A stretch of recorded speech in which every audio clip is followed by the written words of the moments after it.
Hello everyone, welcome back to IndianCoding.com. Today we are going to study about while loop in Python. So let's see what it is. Inside the while loop, there are two primitive commands that are available. That is the while loop and the for loop. So with the help of while loop, we can execute a set of statement as long as the condition is true. What is the meaning of this?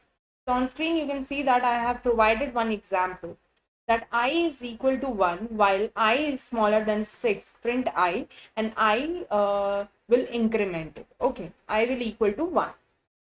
So remember to increment I or else loop will be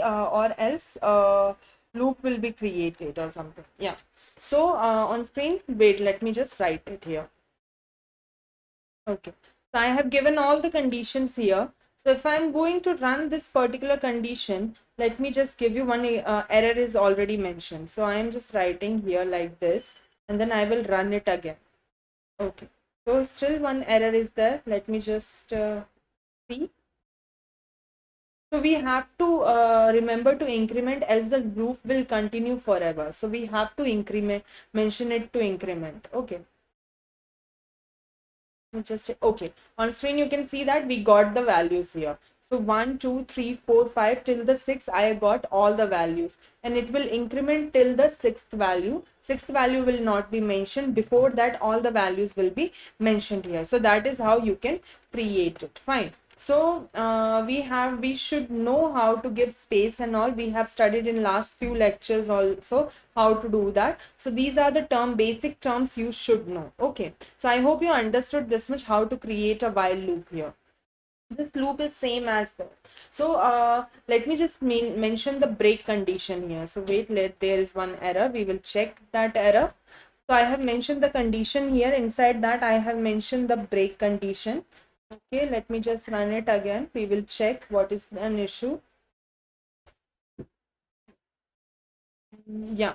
So on screen you can see that if I is equal to 4, it will break, and it will automatically break the condition over there only, and it will not continue at that time. Okay. So after 4, no values will be mentioned, and till this much only will be mentioned. Okay. Now I'm mentioning the continue statement over there. So we all know what is the continue statement. It will skip that particular condition, and it will continue from that skipped condition to the rest of the number that is available. Okay, so let me run it. We will get the output. Let me check.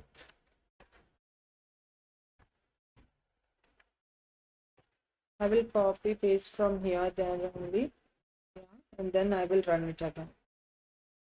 Yeah, so on screen you can see that it has skipped the only one condition, that is third one, and now all the numbers are available. That is how you should do. So I hope you understood. That's all for today's class. Tomorrow we'll study about more features. Thank you so much.